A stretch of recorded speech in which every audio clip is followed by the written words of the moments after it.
अव्याबाद केवल ज्ञान का पूर्ण आनंद, अव्याबाद सुख प्राप्त किया था। ऐसे अजितनाथ भगवान हम सब की संसार के दुखों से रक्षा करें। अब आप 7वें श्लोक में चलेंगे। अनुष्टुप छंद।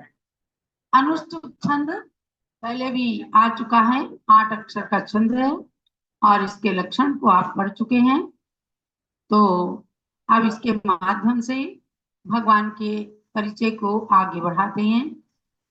ज्येष्ठी मावस्या शुभदा दशमी माघ शुक्ल के तन्मासे नवमी पुण्य एकादशी पौष शुक्ल के।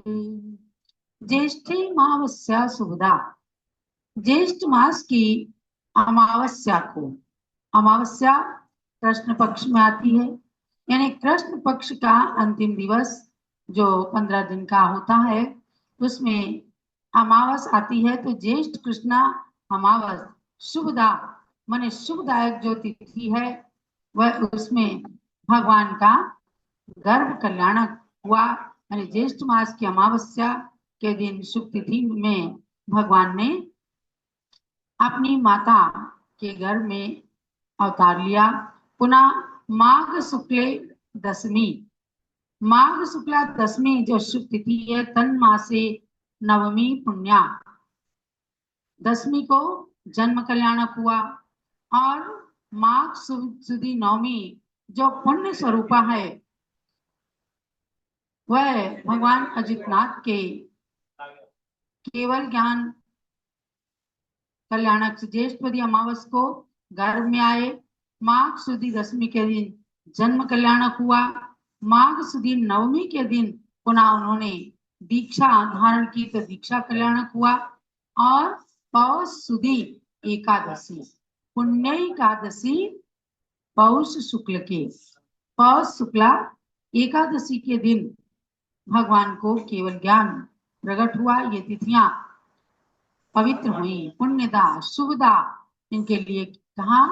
जिस तिथि में भगवान का कोई भी कल्याणक हो जाता है वह तिथि महान पवित्र हो जाती है, इसलिए उन तिथियों को बहुत ही शुभ माना गया है और उस दिन कोई भी कार्य कर सकते हैं।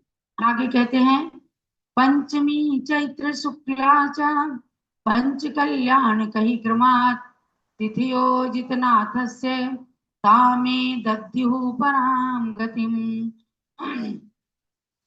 पुनः चैत्र शुक्ला पंचमी के दिन भगवान ने मोक्ष कल्याण को प्राप्त किया। यानी 1.5 श्लोक के अंदर भगवान की 5 कल्याणक की तिथि दे दी।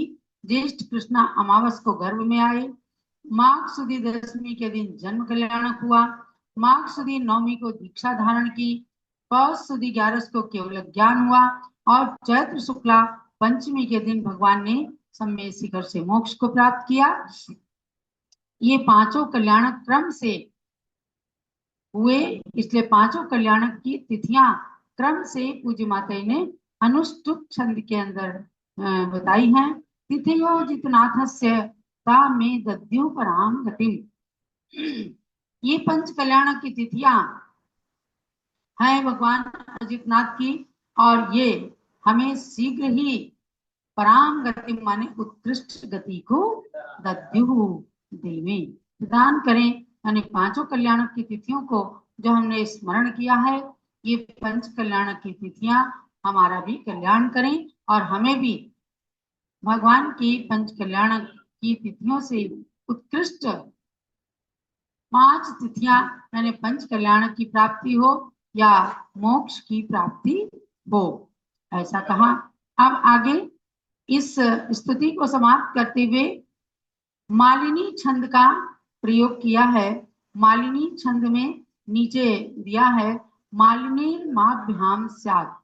जिस छंद में एक रगण और एक मगण हो उसे मालिनी छंद कहते हैं। मैंने 6 अक्षर के इस छंद का प्रयोग किया।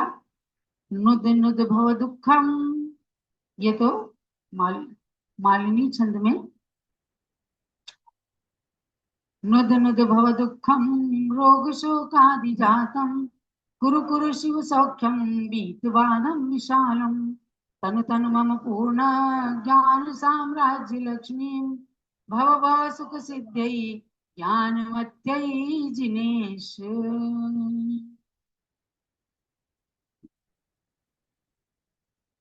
जिस छंद में 8 अक्षर प्रत्येक चरण के अंदर हो उसको मालिनी छंद का। तो इसमें कह रहे हैं कि हे जिनेश्वर, रोग शोकादि जातम, रोग और शोक आदि से उत्पन्न हुए जो मेरे भव दुखम, भव दुख है, संसार के दुख हैं, उनको नुद नुद, नुद नुद माने दूर कीजिए, दूर कीजिए। हे भगवान, आपसे प्रार्थना है कि संसार में कभी रोग आते हैं, कभी शोक आते हैं, इनसे उत्पन्न होने वाले मेरे संसार के दुखों को दूर कीजिए, माने नष्ट कीजिए। बीत बाधम विशालम, और बाधा रहित विशाल मोक्ष सुख को कुरु कुरु माने प्रदान करो, मोक्ष सुख को करो करो, बार बार कहा है, भगवान से प्रार्थना की है। पूर्ण ज्ञान साम्राज्य लक्ष्मी तनु तनु, और पूर्ण ज्ञान क्या कहलाता है? केवल ज्ञान, केवल ज्ञान रूपी साम्राज्य लक्ष्मी को मेरे लिए आप विस्तारित करें, दे दीजिए मुझे। ज्ञान मत्यै सुख सिद्धि भव भव, और ज्ञानमति के ज्ञान सहित सुख की सिद्धि के लिए आप होवे।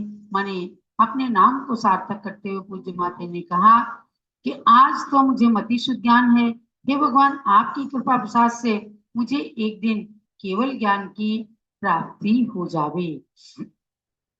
इस प्रकार से भगवान अजितनाथ की स्तुति हुई कि हे जिनेन्द्र देव, आप मेरे रोग शोक आदि से होने वाले संसार के दुखों को दूर कीजिए, अव्याबाद और विशाल ऐसे मोक्ष सुख को दीजिए, केवल ज्ञान स्वरूप श्रेष्ठ साम्राज्य संपदा को दीजिए, और ज्ञानमती रूप परम सौख्य की सिद्धि के लिए मेरे लिए आप कृपा करें, यानी मेरे लिए होइए। ऐसी भावना करते हुए भगवान अजितनाथ की स्तुति की गई कि जिस प्रकार से आप अजित रहे, किसी के द्वारा जीते नहीं जा सके, उसी प्रकार से मेरी आत्मा भी अजित हो जाए, किसी के द्वारा, किसी कर्म शत्रु के द्वारा जीती ना जा सके, और मैं स्वतंत्र निश्चल सुख में रह सकूं, अनंत काल तक उस सुख का उपभोग कर सकूं।